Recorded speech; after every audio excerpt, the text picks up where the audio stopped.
Hi, everyone. Good evening. My name is Christina Claassen, and I'm the Marketing and PR Manager at the Whatcom Museum and the event moderator for tonight. Welcome to this evening's virtual presentation, Across Generations, Women in Politics.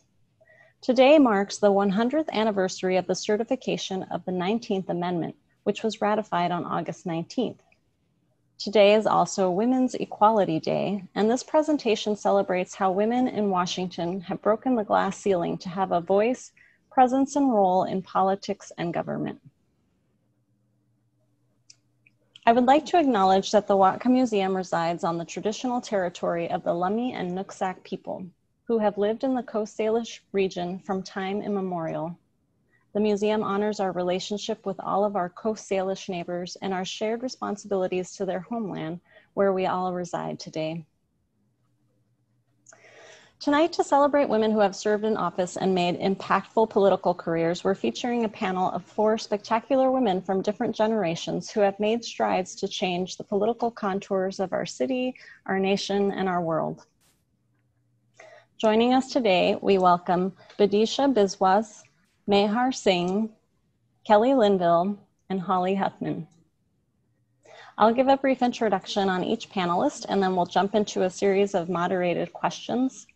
If members of the audience tonight would like to ask a question, there's a Q&A function, so please submit your questions. I'll be checking that throughout the evening, and I'll either present the questions while we're doing the presentation, or we'll wait till the end for a Q&A period. There's also a chat function, and you're welcome to put questions or comments in the chat function as well. So a little bit about our panelists tonight. I'll start with Bidisha Biswas. She is a professor of political science at Western Washington University. Her research focuses on diaspora politics and policy of Southeast Asian women. From 2012 to 2013, Bidisha worked on as a policy advisor to the National State Department. Her book, Indian Immigrant Women and Work, The American Experience, was published in 2016. Welcome tonight, Bidisha. Hollie Huthman is Bellingham City Council member at large. She joined the council in January of 2020. Huthman is the co-owner of the local music venue, The Shakedown, as well as The Racket.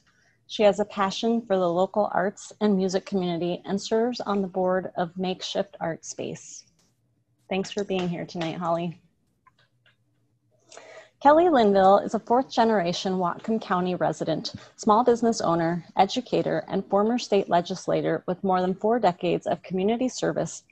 She became the mayor of Bellingham on January 1st of 2012 and served until 2019. Kelli was Bellingham's 21st mayor and the city's first woman mayor. She brought to her position a great passion for community service and excellence in government, and decades of experience as a public servant.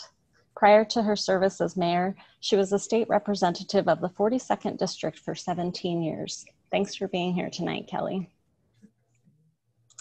And Mehar Singh is a student leader and activist. She led the charge against gun violence in schools following the 2018 Parkland shooting and has been involved in local politics since. Currently, she is working as an intern on Alicia Rule's campaign for 42nd House Representative. Mehar is a junior at Western Washington University studying political science and music. Thanks for being here tonight, Mehar.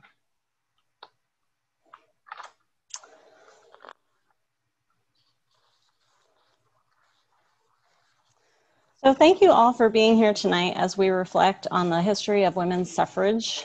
While we celebrate this milestone landmark, the past 100 years have continued to present obstacles for women, many of which persist today.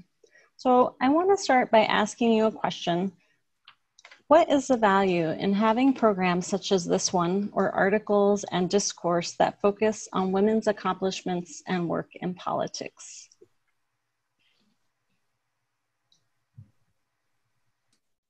I can start. All right, great. So historically, women's voices have been oppressed and underrepresented, and men have dominated the discussions around politics and science and music and media, and the list goes on. And women make up half of the world's population, and by ignoring their voices, we're missing out on an entirely different perspective that's integral to a functioning society. So focusing on women's accomplishments not only shines a light on important perspective that we've been ignoring, but also inspires young women to get involved in fields where they are underrepresented. Thank you. I would say that it's important to highlight the work of women because it inspires others. So I think for me, you know, seeing other people who are like me doing something leads me to believe I can do that too. And so I think that that is a really important reason to talk about women's work. That's great. Thank you. I would say I completely agree with what Hollie and Mehar have said. And I think forums like this are useful to just expand the space of what we know, because I think what we know and what is documented is very much from a dominant perspective, which has tended to be in almost all societies, a male perspective. So I think just bringing in or just creating that extra space, not to take that space away from anyone, but just adding on to that space adds to our collective knowledge and understanding. A lot of the reason why I believe we need to do things a little bit differently is because having forums like this highlight the accomplishments of women that people might not know about, but the other most important thing is it normalizes them. So it's not something special that they are strong that go forward and speak out or accomplish things, but it's not highlighted and normalized so that people expect that. I mean, that it's not, I don't mean that what we do isn't special, because it is, but we want it to be normal. So I think as Hollie was saying, so that we inspire other people to think that it's not like jumping off a bridge, it's like walking across the street. When you do something important, you can keep going. And so normalizing it to me is a very important thing. Thank you. Now, each of you is involved in politics in different ways, or have been. What motivated each of you to be involved, whether it is through public service or teaching or as a student activist? Well, I can start. I was an education activist when I was a speech therapist in the Bellingham School District organization. I led a teacher strike, which raised my profile and had people come to me and ask me to run for office. But for me, it was, where can I make the difference? And I couldn't make the difference if I worked in the school district, because the school district was governed by the rules made by the legislature. And so I truly believe that being in the legislature would allow me to make the kinds of changes that I thought the children and that my peers were requesting.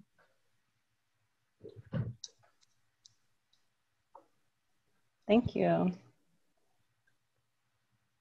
Was it hard to hear me?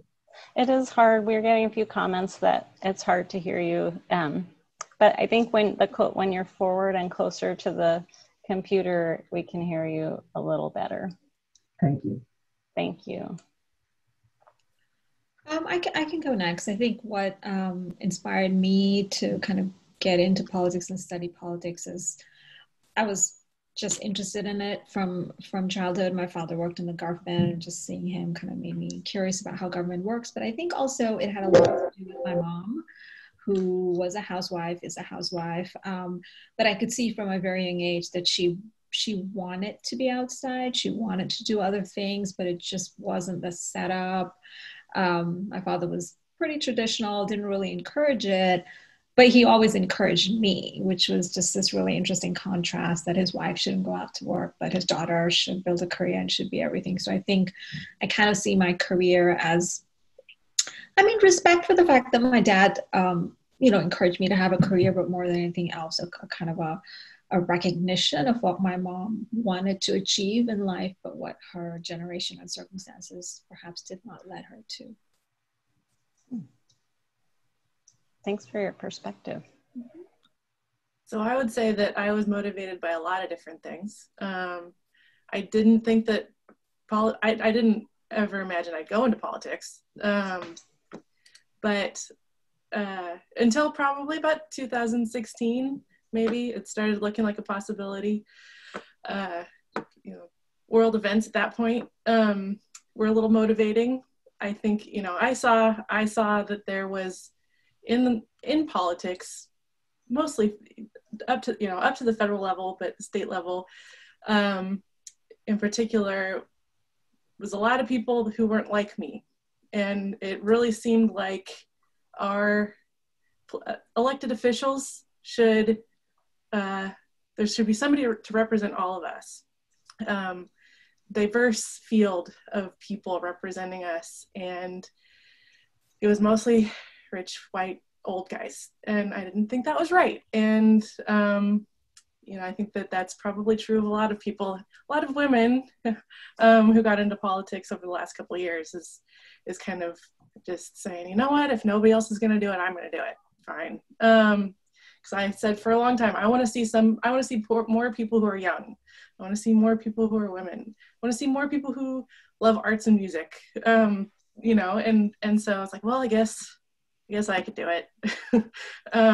So that was part of it. It's just wanting to see that change, and I could, you know, lend my hand to doing that. But also, I just really love this community, and this community has so much potential, and wanted to also be a part of helping this community fulfill that potential. And I think that there are 100 little things that motivated me, but those are the ones that stick out today. So glad those things motivated you. It's great to have you on our council. So I think my biggest motivation to get involved was actually my parents. So they fled to the United States from Kuwait at the beginning of the Gulf War, and they had lost everything. After Saddam, or before Saddam Hussein's attacks, my dad had been working as a navigation officer, and my mom was an English teacher. But when they moved to the US, all they had was a couple $100 and hope, I guess. And despite all of the horrible racism and hardships that they faced, they came out with 3 college-educated kids and really successful jobs.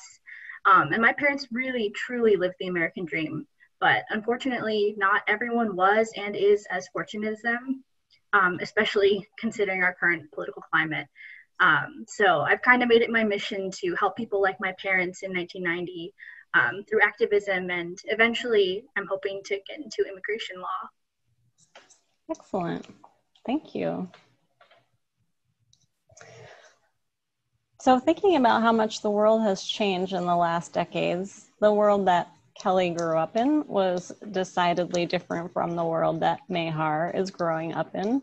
And so I thought maybe you could each share how the current events of your formative times really influenced your decision to be involved. And I know, Kelly, you kind of talked about what got you into politics, but I guess talking about the perspective that you have from the years of being involved in politics. Well, I was involved before I was an elected official, and one of the things that I did as a younger woman was I protested the Vietnam War. So I was doing sit-ins up at Western.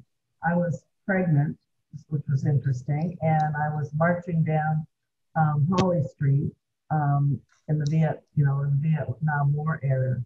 And then I got married very young and left all that activism behind. But I think what was going on when I was younger was Roe v. Wade hadn't been passed yet, or the Supreme Court decision had not been made. When I married, I took my husband's name and first and last. So I went from being Kelli Coolidge to being Mrs. Larry Linville in one day. I couldn't get a credit card in my own name because I was a woman. And even though my husband was a full-time student and I was putting him through college, he could get a credit card and I couldn't. So there were a lot of things that we take for granted now that weren't things that I enjoyed. And I grew up in a family where fairness was considered paramount. And so I didn't see why some of these things were happening. And it motivated me when I got older and got in situations that gave me an opportunity to get involved more than they had been early on, where I just looked for where you can make change. And where I could make change, I thought, was as a public servant, elected official for my local community. Thank you. I'll follow that. So I think again, you know, like I said in my last comment, the sea of sameness in politics that I was witnessing, motivating me. Also, you know, all of the feeling like we're being held back by ideas that are, you know, iron grip on ideas that are 50 years old, and a resistance to change, and a frustration of feeling like, dang, if people that were leading us in this country were thinking forward and evolving and learning with the times and progressing and, you know, engaged with things like science, like, where could we be? You know, if we just, my gosh, if the leaders in this country just, you know, used science in their decision making, like, wow, we could be miles from where we are right now. And so I think that, you know, I have a background that's really, I love data, I love statistics, I love evidence, I love the idea of using evidence to influence policy. You know, I think that I want to see more of that. And so I think that also motivated me to get involved, that I have, you know, I like science. We need more of that. Thanks, Hollie. Mehar, do you want to address that question? Yeah, sure. So I probably one of the most formative events that caused me to become involved in politics. There was a shooting at my Sikh temple in Oak Creek, Wisconsin, by a white supremacist when I was 11. And despite this like horrible, awful tragedy, I was able to watch my community become more resilient than ever. And they grieved, and they painted over the bullet holes, and they washed out the bloodstained carpets, and then they organized. So after testifying on national television and meeting with congresspeople and legislators, they were able to craft policy that would protect people of color from future acts of violence and racism. And so their resilience and action, even in a time of grief, has inspired me to continue that fight. And so that's why I've been really involved in, with gun legislation, and that's been really personal to me. Thank you. I actually just wanted to say that I found Kelly's story about the credit card really interesting and moving, and I think it really shows how long it takes for circumstances to change. I mean, I often globally hear that, oh, you know, women don't work outside of the house, and that's why they don't have power, which is true, but only partly true. The world over, much like Kelly, women actually do work outside of the house and inside of the house, and they make money, but we don't recognize that. And I think, you know, that financial empowerment is really, really important. And the United States in many ways, I think, has been at the forefront of an agitation for the recognition of that, but also in many ways has somehow weirdly fallen behind, which is one of the very, very strange paradoxes of this country. But I just thought that was really interesting that Kelly couldn't even get a credit card in her name, even though she was paying for her husband's education. I think it's a story that really reminds us how much change has happened, but also how much change remains to happen.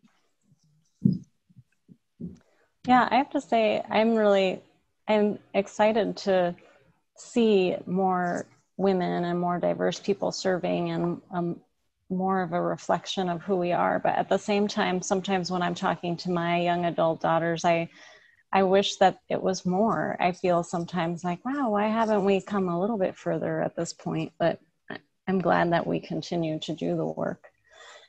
Which kind of leads me to the next question about, you know, what are some of the biggest political challenges for women today? There's so much happening right now, so it's multifaceted, but, you know, for each of you, what do you think are those challenges? I mean, I would say I've seen it happen with like AOC and a lot of the women running for office, even in Whatcom County, like they have to work extra hard to prove that they're capable for the job because they're constantly under scrutiny about their family life, their qualifications, their likability, and their political history, and they're held to just a much higher standard. And they have to overcome so many barriers to be successful politicians. And even when they are able to get there, they're still not taken as seriously as they should be. So. I'd love to build on what Mehar just said. I always tell the story when I went to the legislature. A man would get to the legislature, and it would be Will you try to go a little closer to your computer? Okay. Is it better? No. Better, yeah. Okay. A man would come into the legislature, and it would be assumed that he could do the job, and he had to prove that he couldn't do the job.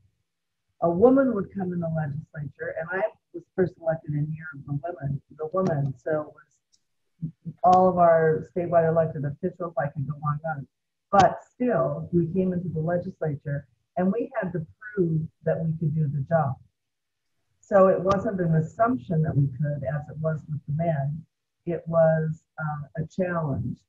And I think what Mehar said was absolutely right. And the one thing that helped me not get bogged down with that is being more interested in the accomplishments than in what people were thinking about me or what I was doing, because that it can drag, especially women, I think, down more than anything, is to get oversensitive or over-concerned about what others are thinking instead of what you're doing for the public, which to me is what politics is all about.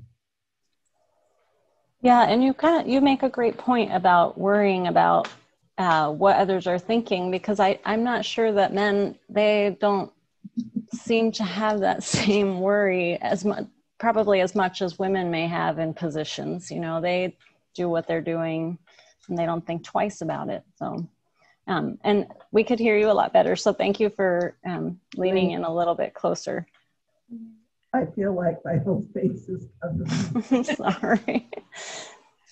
I'll highlight a couple of, I think, global issues that I think are a challenge to women everywhere. I think the first is that from the United States to Brazil to India to France, there has been a rise of nationalism in politics, and that nationalism is inherently about asserting masculinity. So even when it is women at times who kind of are at the forefront of the movement, they're still highlighting a very traditional patriarchal viewpoint. You cannot have muscular nationalism without masculinity being at the center of it. And I think politically, that is a grave danger in countries around the world. And it's a danger for women, obviously, but I think it's also a very big danger for young men and for boys who see that and who see that being reflected in the people who are in positions of power.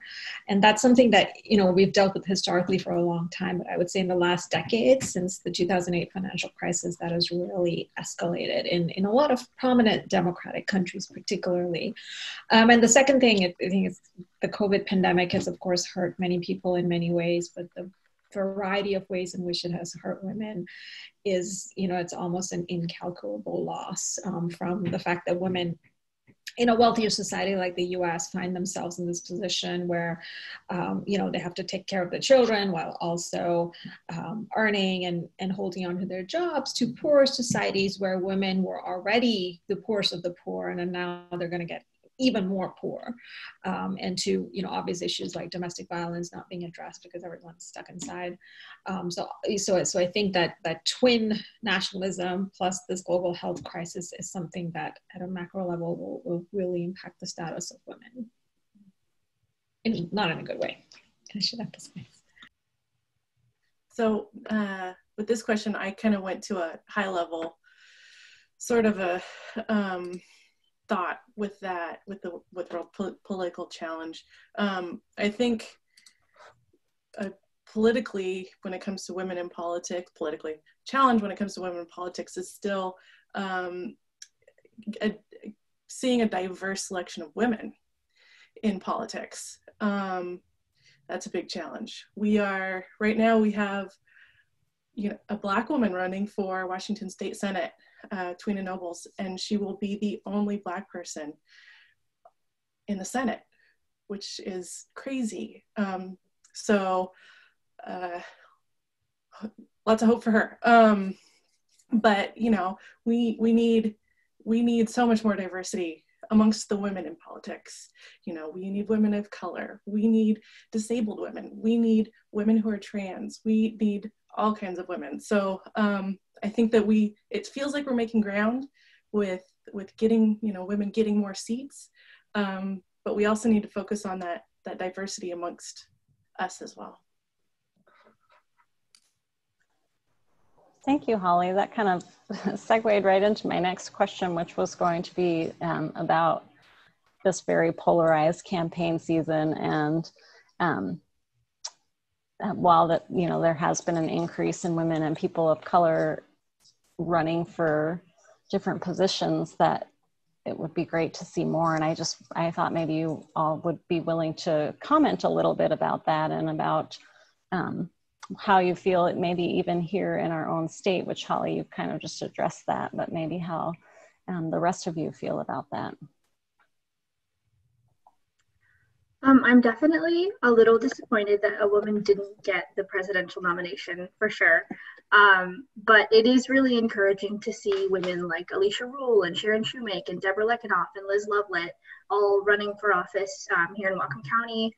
I'm personally super excited about Kamala because this is the first time that I've seen someone like with an Indian name and who looks like me on a big ticket. So I think that having someone that's half Black and half Indian in the Oval Office offers a really important perspective that we didn't have before, especially in the midst of the Black Lives Matter movement.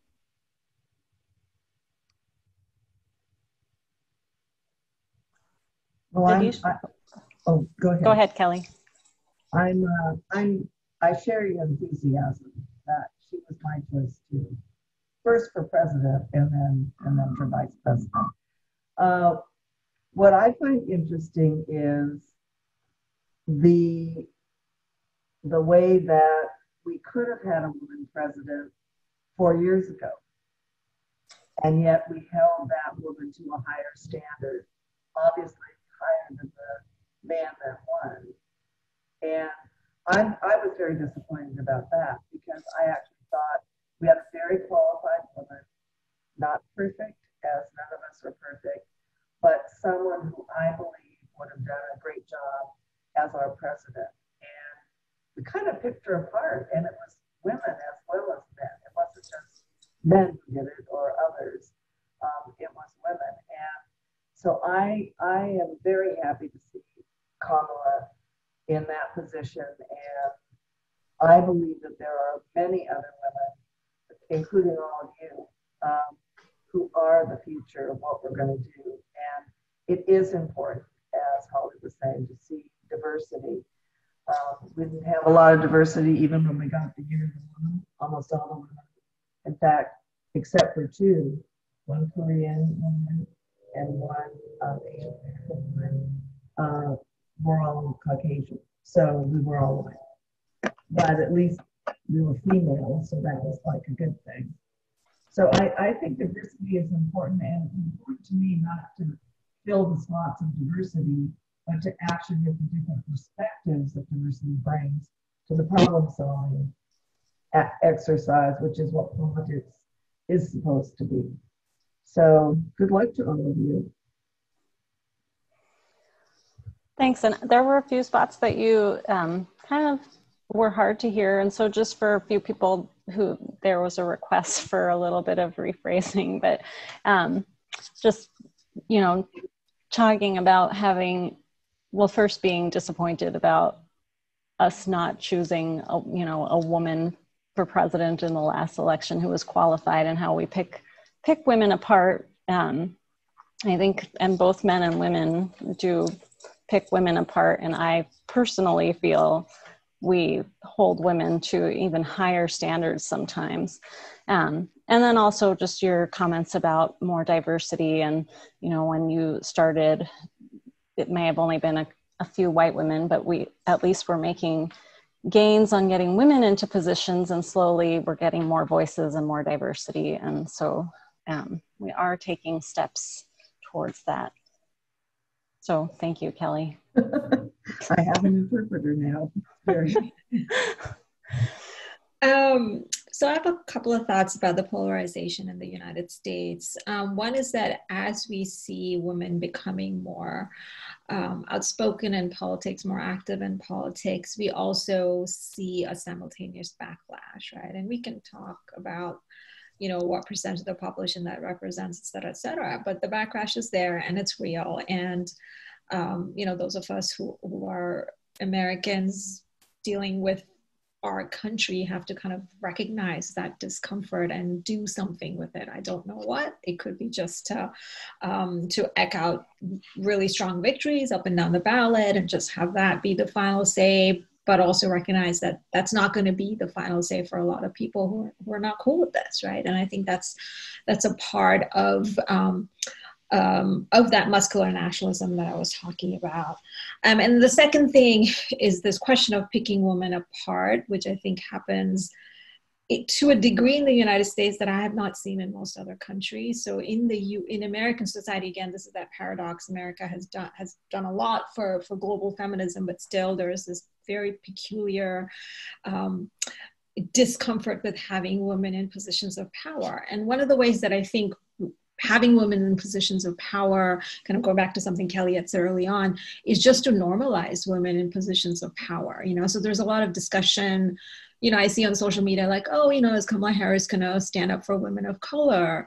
Maybe she will, maybe she won't, but she's a politician like any other politician. We don't have to expect her to be somehow a more saintly politician than anyone else. And I think we did expect Hillary Clinton to be more saintly, and she is very far from being a saint. And so that didn't happen. And I think we have to be kind of cognizant of the fact that women politicians want power, same as male politicians. Businesswomen want to make money, same as businessmen. And it's okay. We don't have to hold them to a higher standard, and we shouldn't. And I think the reason that we tend to is because we don't see them as often, and so they become special. And then so Kamala has to speak for something bigger than perhaps she wants to, or maybe she does want to. I mean, either which way, I just think that assumption going in, which I think worked against Hillary and may work for or against Kamala, is to me a big problem. Thank you. I'm going to ask a question that we have from the audience because I feel like it pertains to the conversation we have. We have a question from someone that said they would like to hear how you would recruit women to run for office. And I feel like since we're kind of talking about more women in office, how do we recruit or encourage more women to participate? Well, one of the things that Hollie, you want to go ahead? One of the things that I found very pleasurable for me, but successful, was mentoring. So always having a woman intern, always, obviously campaigns and stuff are time to work with other people. But what I found is our local elected officials were the very best legislators and Congress people that I knew, because they knew their community and they kind of worked their way up. But they need a mentor. They need someone to encourage them that they can do it, that they don't have to give up, and not necessarily tell them, don't worry about anything anybody says, but allow it to either be a learning experience if it's valid, or not if it's not. And the interesting thing for me is all the people that wanted to go from, I graduated from college and I want to go to Congress. And somewhere in between there, the real life experience of knowing your community and showing that you could solve problems, that kind of thing, was kind of left by the wayside. So I have a whole list of women that I still hear from who actually continue to thank me. I think that I did something grand. It was just that I encouraged them and spent time with them and gave them as much of information that I had, and then hopefully support them on their way. And it's, I don't know, it's good not to think you have to be the big splash immediately, but look at Mehar, all the work that she's done as a young woman, that gives her that breath. And that's what we need. We need to really love our women that are in the trenches right now doing the work of their community. And I think that's how we get the best women, qualified women, successful women to win elections. Thank you, Kelly. I'm glad that you mentioned the mentoring, because I do think that is an important piece to women in all fields, really, and in all workplaces, to just have someone that can talk to you and coach you and encourage you along, because we're all learning all the time. And I think even regardless what stage of our career we're at, we could use a mentor. So thanks for that. I'll say that simply just asking people, hey, have you ever seen yourself in office? You'd be good at it. Is huge. I mean, that's, I think just, you know, thinking about the number of people who encouraged me, I think, I don't know if I would have taken the leap if there weren't people around me that said, oh, you'd be really good at that. So I don't know, I think sometimes it's really simple. Just recognizing talents in people around you, and giving people a little nudge, and then yes, of course, the mentoring part, or you know, directing people to a mentor also, if you aren't the mentor, but you see a light in somebody and you want to help facilitate that, directing them to somebody else who can help them out, that has the experience.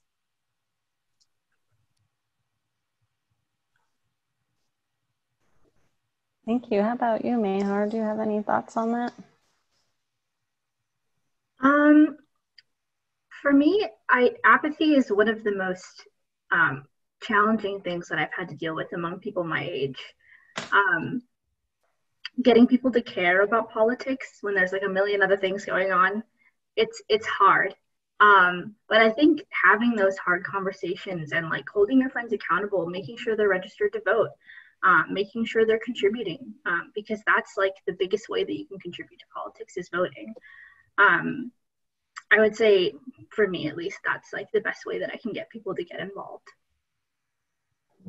Well, I'm glad you mentioned that too, because I think that's a big question a lot of older people have, is how do we engage young people? And in this digital device world where myself included, having a teenager at home who is super connected to her device, but I wouldn't always say super connected to taking action towards causes or, you know, being participatory.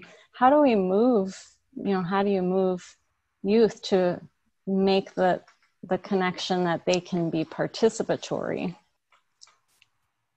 I think, yeah, it's definitely an ongoing conversation, an ongoing struggle.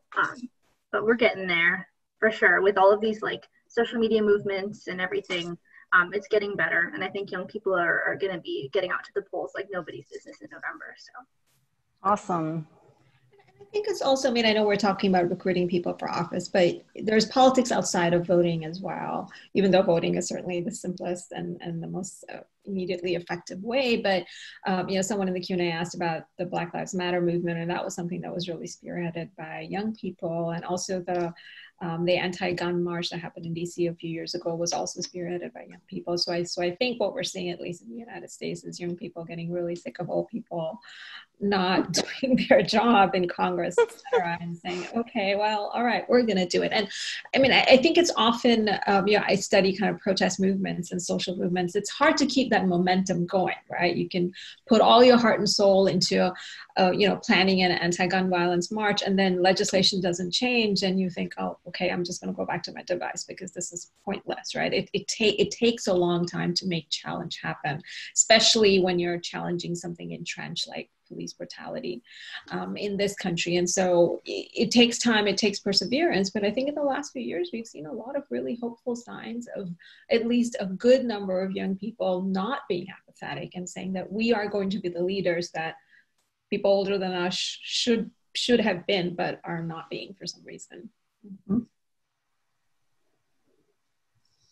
With bringing up social media, one of the questions I had is whether you all felt that social media movements are effective, and if they are making change or if they are for show, because I hear that narrative often that, you know, there's a lot of social media activity, but then when we move to the next thing, you know, causes or conversations sort of go to the wayside.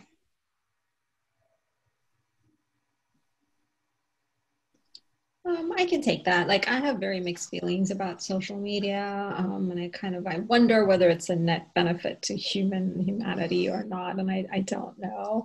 I mean, I think the important thing to note with political action is that at some point it has to move from the social media space to the physical space. Like, because if you're not out there being heard in marches, blockades, running for office, you know, calling up your legislator, all of those things are things between being super active and just typing something on Twitter, right? And so that space is the space that really needs to be occupied. And I do think there's a tendency for people to engage in social media activism and be done. You know, you just like something and you're done.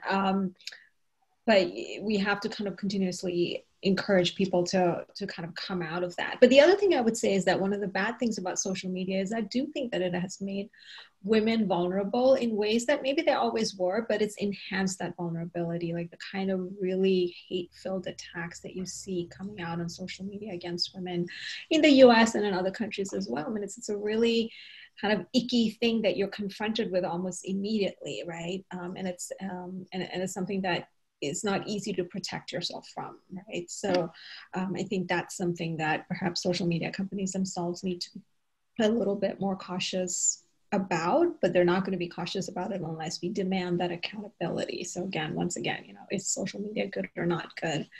I really don't know at this point. I think it's really good as an organizing tool and as a motivating tool to let people know what's going on and how they can join in or how they can affect a change. What I find completely abhorrent about it is if it's based on facts and data and information and passion, yay. If it's based on untruths and anger and hatred and power in a bad way, then I don't see that it is constructive.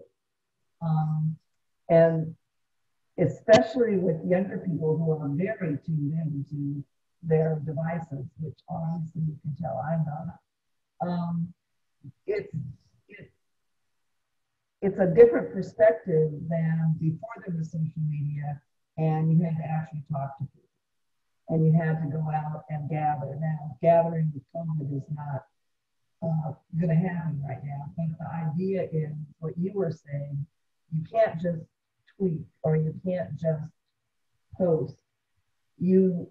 It's kind of like a call to action, and it really is up to the individuals to use it in a positive way. And I don't know how you police people that use it in a negative way. That is beyond me what happened. And I guess it's a question of social media companies that can do that. But then, you know, there's the freedom of speech, etc. But it just seems like the good part of it, like we did next door with the neighborhoods, and it started out information gathering and sharing and comments and things like that.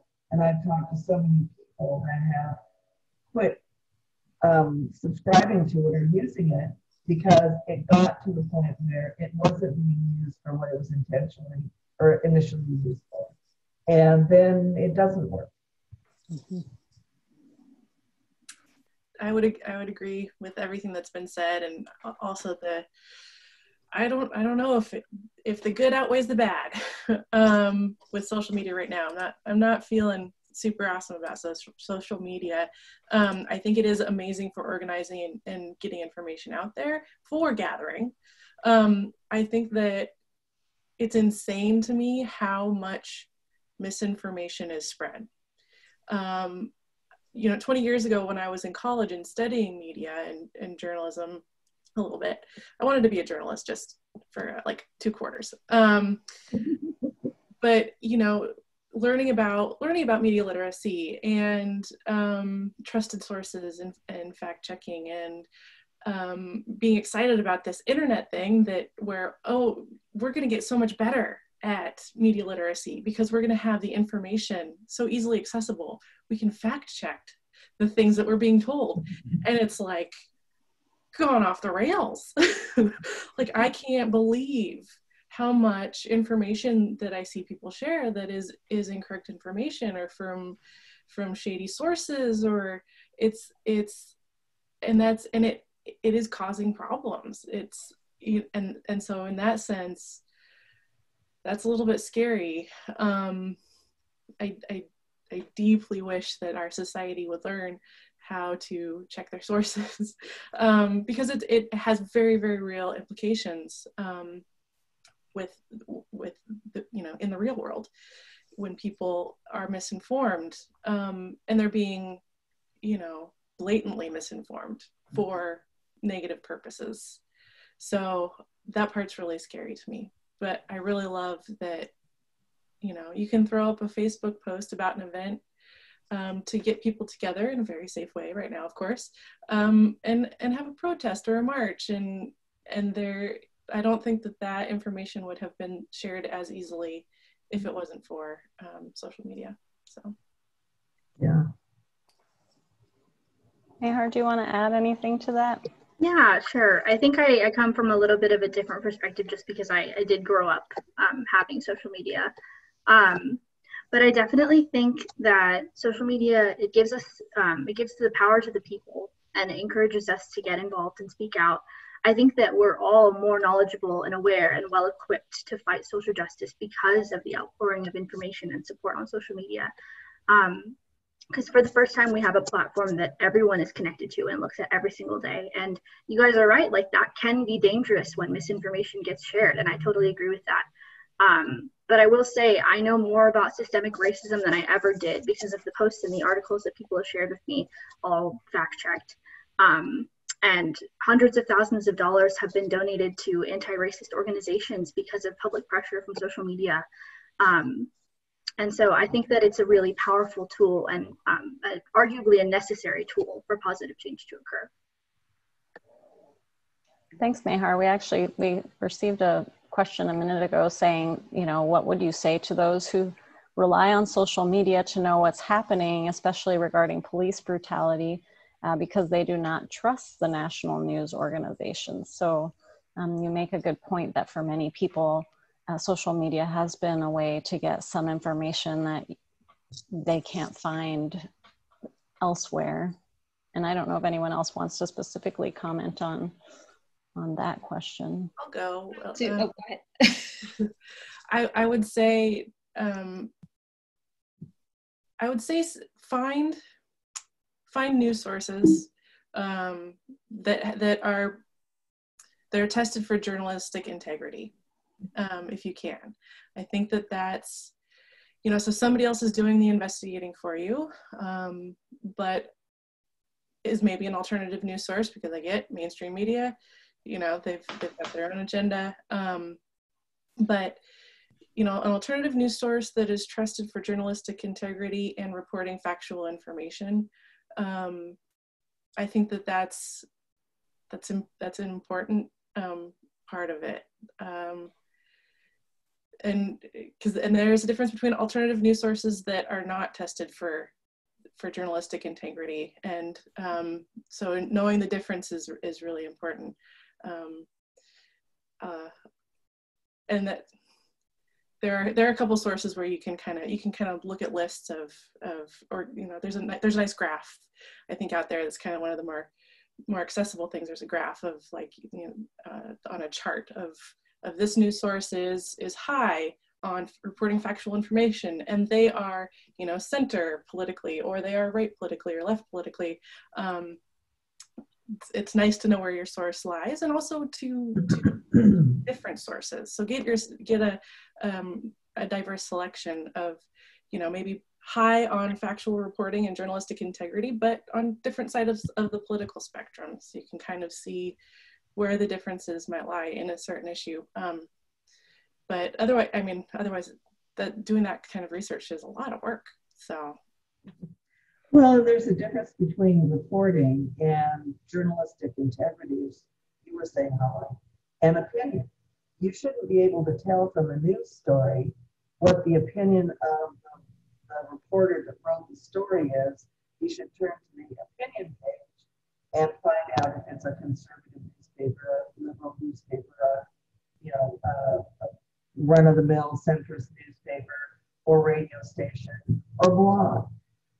And that's one of the things that I think has gotten extremely blurred, is the difference between reporting the news and creating the news. And I wish you'd been a journalist, Hollie. You could still be a council member. That is a very difficult job, and without journalistic integrity, regardless of what venue you're using, that really erodes the public's confidence in the information that they're getting. And that's the sad thing to me, having watched it devolve over about 40 years. It's very discouraging. I mean, as a political scientist, I feel quite strongly about this issue, and I can rant about it for a long time, but I'll keep it to just one point, which is that I do like to tell my friends and acquaintances that gathering news, writing up news costs money, right? And so if you have this, alternate source that you trust more than the New York Times or what have you, at the very least, ask yourself how they're funded, because it takes money to put journalists on the ground. It takes money to gather information. And, in the US as well as elsewhere, I think the economics of it is that we've really squeezed local reporting, and we've really squeezed the number of viable news outlets that are there. And that has been to the detriment of us all. But the fact remains that any news that you read has an agenda, because the outlet that is putting it out there has an agenda. And, that agenda can be any number of things. It could be political, it could be purely about making money, it could be something in between. But I think it is important, if one is taking the time supposedly to question mainstream media and finding these alternative sources, at the very least, let's ask ourselves, what does this alternative source stand for? What is its agenda, and how is it paying for this news that it is giving to you? Like, we know how Facebook is paying for the news that it is giving to us, right? We've learned that the hard way. So let's try to be a little bit more discerning about that. I'll stop my rant there for now. Well, sometimes likes drive what's in the newspaper. So likes on the online paper drives what was printed in the print paper, which probably is not long for this community. But and to me, there's a difference between what I enjoy reading and information that might be important for my life. And if it's likes, some of the you need to know, people don't like that. And so you want to make sure that there's, that's where the facts come in, and you know, it's not necessarily popular. Some of the things that we need to talk about aren't popular. They're more mundane, but they're very important. So, yeah, I got banned from the newspaper because I didn't get enough likes, which I thought was interesting because it was all city news. And no, it's not exciting, but it actually could change people's lives knowing facts about what's going on in their community. Thank you. I actually, yesterday in Alexandria Ocasio-Cortez's Instagram story, she's been doing these really informative stories of like how she prepares for hearings and prepares her questions, but she also was talking about the media and how she, you know, reads different media sources and how she trusts or doesn't trust. And she talked a lot about finding reporters that you trust and that are doing a good job. And sometimes it's separating the reporter or writer from the news outlet, you know, and some reporters, especially if they do freelance, are publishing in different publications, so they aren't bound to just one publication. But yeah, she was sharing on this very topic. So we had some requests for the to share that media bias chart. And so I'm trying to find a way to share it. I'm going to share it in the chat. So for people who are interested in that. Okay. I'm going to shift a little bit in our questions and talk a little bit about, you know, this being an all women's forum, and we're not including the voices of men, but there's a lot of talk about having allies and having male allies. And we talk about that, I think, in general with different groups of people.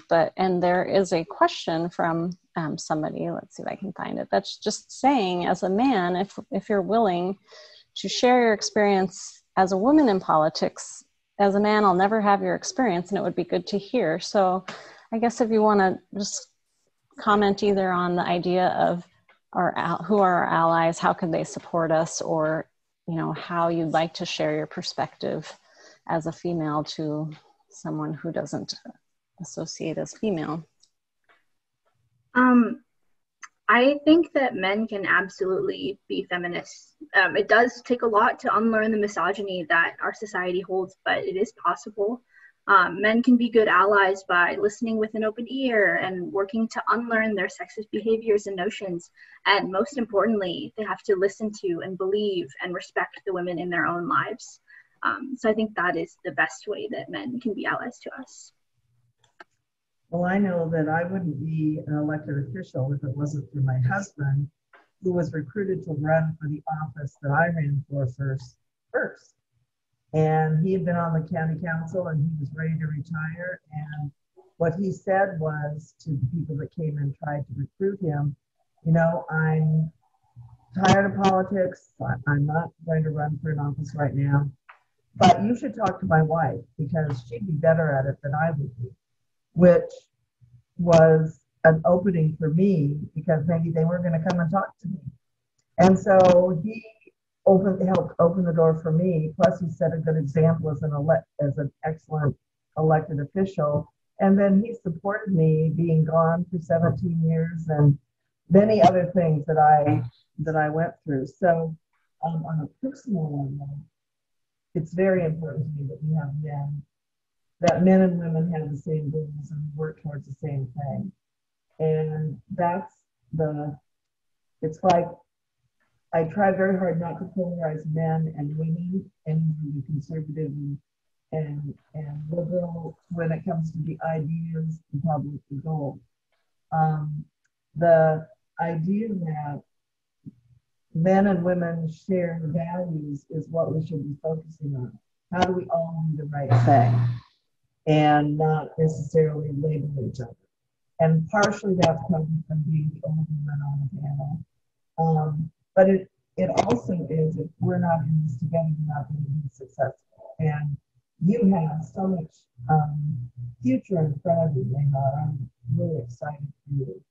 And you're going to have a lot of male allies because I see a difference in men now than when I was growing up too. So they may have a lot of bad habits or things that we think they might need to change, but they're much more open and supportive and understanding that we're all people, I think, than they used to be.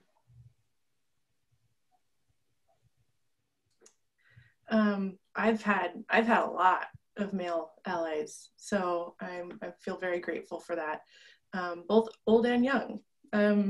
Older men in office have been super supportive, or retired from office, that have been super supportive, and allies on council currently, who are really supportive and mentor me, and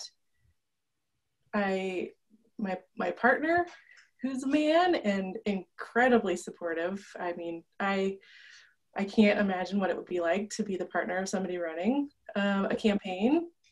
It's quite a feat. So, and that, you know, I had so much help from him with my household and running my campaign and being supportive. So, yeah, mentorship.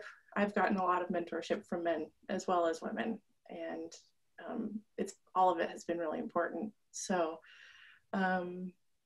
yeah, and as far as any specific experiences from my perspective as a woman, as a politician, I think that, and this could just be me, I feel a sense of I have to prove that I am twice as good at the job, and be twice as visible, maybe, but that's, again, just my perspective. I don't know if that pencils out in the end, but I feel like that. You know, because I guess I've kind of felt like that my whole life, that I have to work a little bit harder to reach the same achievements. But also, you know, just lots of positive stuff so far. It's only been 6 months, so. I want to take what Hollie said about visibility and flip it a little bit. I think when one walks into a room, whether it's a classroom as a teacher, whether it's you know, a legislative chamber or city council, and if I'm the only one that looks like me, then I feel uncomfortable at the fact that I'm hyper visible, right? Everyone is noticing me and everyone is looking at me, and that applies to, you know, any situation where you're a minority. It could be you're in a wheelchair, or you need a hearing aid, or you're a woman, you're a person of color. It could be just any of those things that make you different from every other person in that room is something that gives you a visibility that can make you feel very uncomfortable. I think that's certainly happened to me. I'm sure it's happened to all of us on this panel. And so I think, as you know, certainly in the US context, if you are kind of straight, white, man, it's hard to understand what that feels like, because there are very few environments where that becomes a minority environment, political environment. So I think that, I think just that empathy, just understanding that this person, for whatever reason, is standing out just because of who they are, is something that needs to be addressed in a particular way, because it can really make you feel more visible than you want to be, right? Like if I'm the only woman in a boardroom discussion, if I just have to sneeze, I feel uncomfortable about it, because I think, oh, well, maybe everyone will think that I'm sneezing because I'm a silly woman, you know, and it's maybe it's not rational, but I'm going to feel that because I'm the only one that looks like me in that room.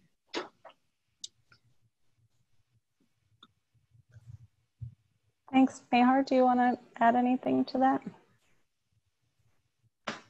I think I'm good on that one. Okay. So we have about 20 minutes, and I have some individual questions I'm going to ask each of you that are specific to you. And then I think I'll look at the last, you know, the questions that we do have still from our audience and see if there are any that we want to focus on or answer before the end of the evening. So I'm going to start with a question I have for Bidisha. You recently co-wrote an article about Kamala Harris's trailblazing mother, Shyamala Gopalan. apologize if I mispronounced that. She had a doctorate in nutrition, and she built her career as a breast cancer researcher. And your article talks about Indian women professionals who challenged the narrative of immigrant women in the US as caregivers, or who simply followed the path of the men that brought them to the United States. So can you talk a little bit about why recognizing these women's courage and work is important, and what these women can teach us about rewriting this narrative? Sure. So the article that I wrote about Kamala Harris's mother was related to research that I'd done a few years ago for a book called Indian Immigrant Women and Work. And the reason that my co-author and I wrote this book is because we felt that there was this dominant narrative about women immigrating to the US following their husbands, right? So the husband decides to move as an engineer and the wife follows, or it's a, very sad story of the very deprived third world woman who's kind of comes here as a refugee and, just is expecting to be saved by the United States' generosity. And I think there are a lot of women like me, who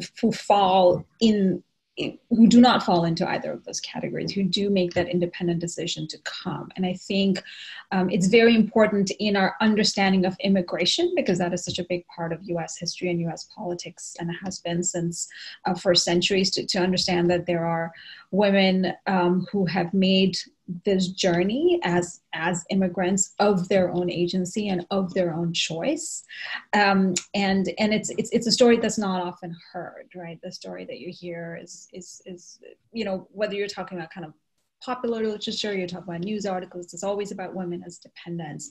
And so we felt that in this conversation about Kamala Harris, it's important to recognize her mother, Dr. Gopalan, who came to the United States on her own as a single woman in 1958. To go to graduate school. And that was not a time where a lot of women in the United States went to graduate school in general.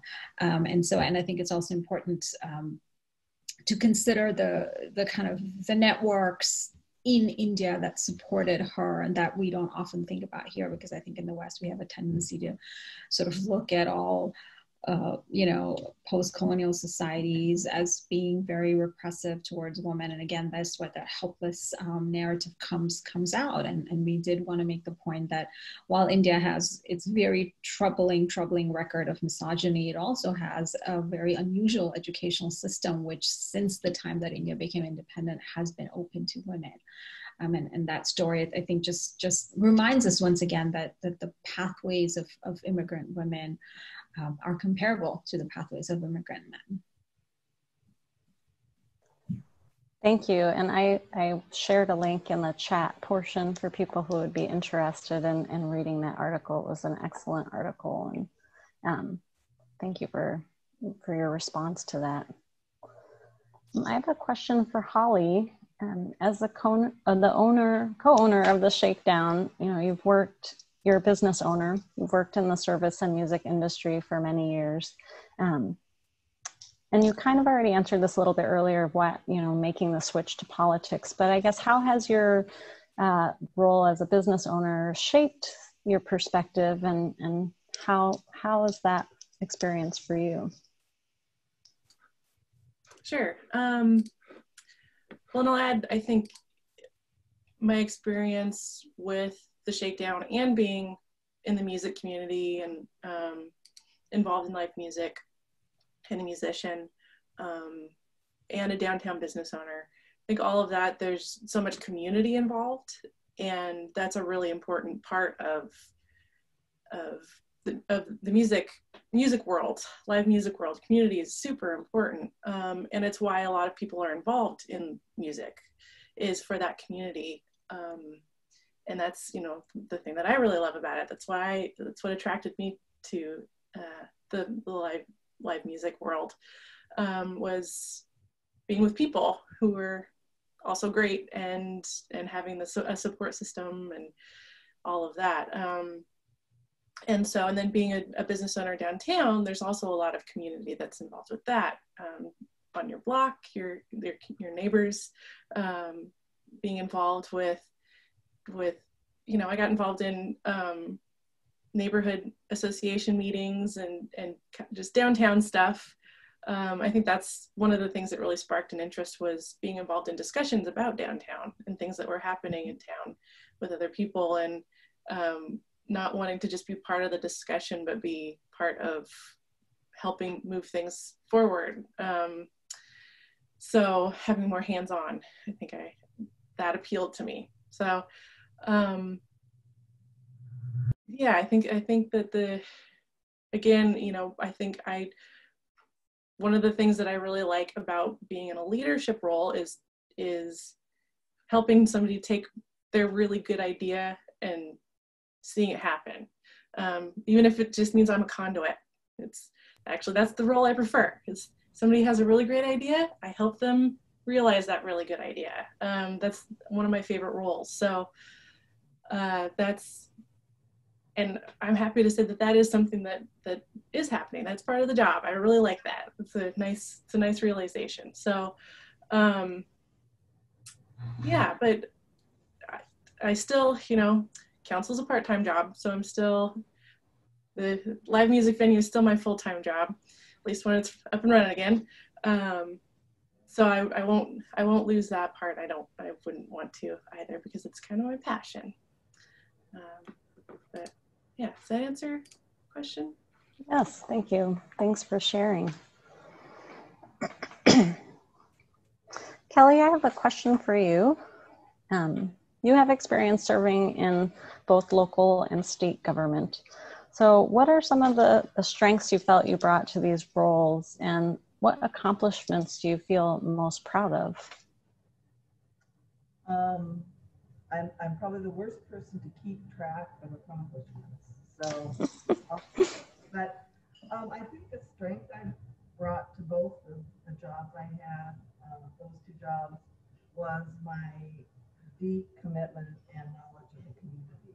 So, and seeing the community change over so many years. I mean, I was born in 1948. Things were quite different. There were 35,000 people in Bellingham at that time. It's really changed a lot. And also just the different eras, you know, that I lived through. It was important to me to bring that experience and that knowledge to the legislature. And I like what Hollie said about being a conduit, because that's how I feel like I made my biggest impacts, was being able to put people together, or being able to restate ideas to a group of people so that they actually could maybe hear each other a little bit better. The other thing that I think was important was respect for democracy. And I took being an elected official extremely seriously. And I knew who my audience was. It wasn't me. It wasn't what made me popular or made me, you know, a headline in the newspaper in a good way. It was what I could do for the public. And so the train is going by. We live right on the tracks. The most important thing for me was that I could make an impact on people's lives, and maybe they didn't even know about it, but it made their lives better. As a legislator, one of the things I worked on a lot was climate change, and well, climate change was a big one, because I was normally the chair. Kelly, will you move forward a little bit, because you just can't, yeah. Okay. Oh, you sound far away right now. Do I? Do I still? Yeah. Well, the biggest thing that I feel like I was involved in, both as a legislator and as the mayor, was the beginning of redeveloping our waterfront. As a legislator, I worked to get retraining programs for the mill workers that were down there. I worked on getting the tax increase financing so that the city got $1 million that we're still matching every year for 25 years, so that's $25 million. And the fact that I sat down with the court and threw a personal feeling and did what I thought was right for the public, so they could have access to our waterfront for the first time. So I guess if there was one thing that stands out, that's probably it. The other thing was about not a balanced budget, but a sustainable budget and good personnel that are left to help support the council as they run the city. So a lot of my stuff is eaves and gutters, not necessarily headlines and banners. But I truly believe I left both the state budget, which I wrote the last 2 years I was there, and our local government better than I found. So those are my accomplishments. Thank you, Kelly. There was, so we could hear you, but I will just kind of rephrase a little bit that one of the things you talked about that you felt proud about was working on the waterfront, the Bellingham waterfront, and working with the port on that and representing people, helping to create access, retraining workers, and doing what was right for the public. So that little portion of your talk was kind of hard to hear. So I just wanted to share that with people, but thank you. And then I have a question for Mehar. As a young woman, how do you see yourself and others your age participating in politics? And you've kind of let us know what inspires you to engage, but if you have anything additional about that, please do share. Yeah, so over the past couple of years, I've watched my peers attend rallies and bring their friends, share posts and articles that are informative, and donate to organizations and campaigns that they care about. And overall just become more educated on issues facing underrepresented communities. I've seen empathy and a call to action for those who have privilege and can use it to uplift those people that don't. I'm working on Alicia Rule's campaign right now, as you mentioned, and pretty much all of these campaigns are run by young people. So it's been really, really cool to be able to see all of the young people involved in all of the campaigns across Washington. We've had like forums with all of the interns, and it's really interesting to see how these campaigns are just really driven by a lot of young people. So that's been really inspiring to see. After the Parkland shooting in 2018, that whole movement was completely youth-led by the kids in Parkland that were affected by that shooting. And that was probably one of the most like inspiring things that I had seen. And like, it was this huge wake-up call. Like, if these kids can do it and they're my age, then I can too. So, yeah.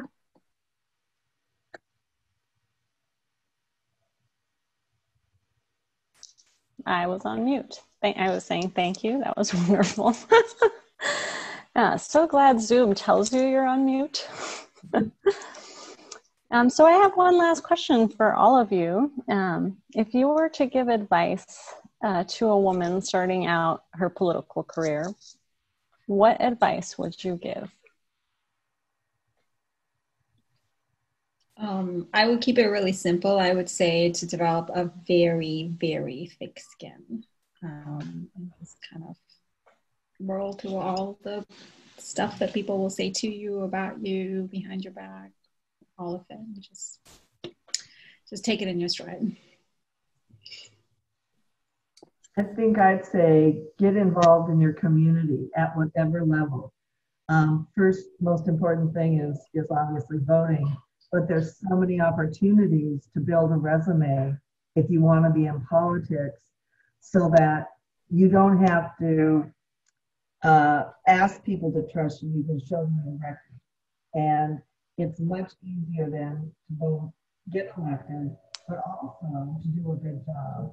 So those would be two things that I would tell people. And then find out what democracy really means.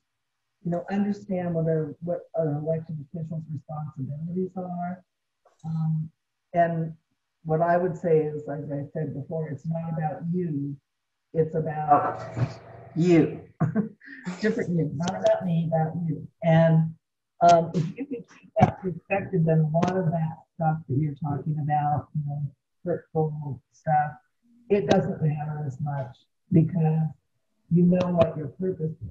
And if you have a strong purpose and strong principles, then you can live through almost everything I have. And you know what? I couldn't have picked a better career. And I would love for a lot of other young women to pick that career too. Thank you, Kelly. So my advice would be a couple things. To consider that there are more careers in politics than just running for office. So, you know, helping to run campaigns, that can be a paid position, or volunteer, depends on what you're doing. But volunteering for a campaign is a great way to learn about what it's like to run. But there are all kinds of positions behind the scenes that are so critical too, not just being in an elected position. So that's one thing to consider. I would say that if you're getting started, that figure out what you're passionate about. So I think that that's really helpful. I think in a city council position, you're kind of expected to know a little bit about everything, which becomes very apparent when you're campaigning, because you could get a question about anything and you're expected to have an answer. Although I don't know is an acceptable answer too. But if you have something that you're passionate about, that's really helpful. And, you know, what I'm learning is that there's so many things that I want to change and improve and work on, but really there's only so much you can do. And so I have a couple things that I'm really interested in that I want to work on. Right now it's criminal justice reform, which is a great time to be interested in criminal justice reform. So, so that was my education is criminal justice and sociology. So I'm learning that I don't need to spend time on everything. I can really focus on the things that I'm passionate about. And so figuring out what that is first, I think is a great first step. Getting involved in organizations. And then, yeah, I think just getting involved, and you'll find your path. Just take that first step. It could be with an organization or with an individual. Maybe there's somebody that you really want to get behind and help, and that helps you find your path. But if my advice would be, if you're interested, do it, because we need more women. Thank you. I just wanted to say thank you to all of you. That question was it felt very personal to me, just because I'm just starting to get involved in all of this. It's really important for me to hear all of your years of perspective and knowledge. I wanted to talk a little bit about internalized misogyny. I think that our biggest enemy as young people, as young women involved in politics, is not going to be the people that tell us that we're not capable. It's going to be ourselves. Because internalized misogyny is real and it's alive, and all of the sexism ingrained in our society stays with us and it influences our behavior. And it's important that we keep questioning our thought process and unraveling that internalized misogyny that we hold towards ourselves. And if you think you aren't capable of something, think again and think harder. And most importantly, don't be afraid to push the envelope, because we all have the responsibility as young people to be better than the generation before us. And as women, we're empowered to do so. I also wanted to say that it's important to remember that feminism is not feminism unless it's intersectional. So getting people involved that are part of the LGBTQ community, that's extremely important, because they're a part of this conversation too. So yeah. Thank you so much to each of you for your thoughtful answers. I'm kind of just skimming through some of the questions, and we only have a couple minutes left. I feel like there was a question about some of the ways that people could be involved in politics that are not just voting or just running for politics, and Hollie, you kind of touched on that. But if anyone else wants to add something, or if there are other ways that you encourage people to get engaged. Well, I guess just defining politics, because I look at your job, Christina, you work for the city of Bellingham. We always had interns, especially young interns, because we wanted young people to know that working for government was a good thing, especially local government to me because it's so close to your community. But there are a lot of different jobs you do in politics. Getting elected is a first step in making a difference. It's not the end result. It's not, I need to get elected and then I'm done. It's, I want to get elected because I have a purpose. And so there's a lot of ways to make a difference, and not everyone's cut out for politics, elected official politics, but almost everyone's cut out at some level for helping or making a difference. And I'd say that your community, and being an elected official or being a public servant are very good ways to be involved, even if you don't want to run for office. Thank you. We have a couple questions that I think are just outside the scope of, the focus of this was really a intergenerational women in politics. We had a question about BLM protests and how they affect your opinion on the current police system. We had a question about religious diversity represented in our political climate. And I think those are just a little bit out of the scope, but I do feel like each of you did reflect on your own thoughts that touched a little bit on some of those questions. There's a question about asking if younger women are postponing traditions like marriage and motherhood to pursue their passions like politics and women's rights. And I don't know if any of you have any response to that. I'm encouraging my granddaughters to. I got married when I was 19, which was before I graduated from college, before I got my master's degree. So I think it's just a natural thing if you're not just focused on getting married as being the end result, which I don't think young people would ask me why. I don't think that that's the goal of everybody now, where it was more that way in the 50s and 60s. So yeah, I'd say get involved and do a lot that you want to do before you make the commitment to children and your family, because that's a big commitment. And if there's one thing I wished I would have done is maybe wait till my youngest son was a little bit older, because it's hard.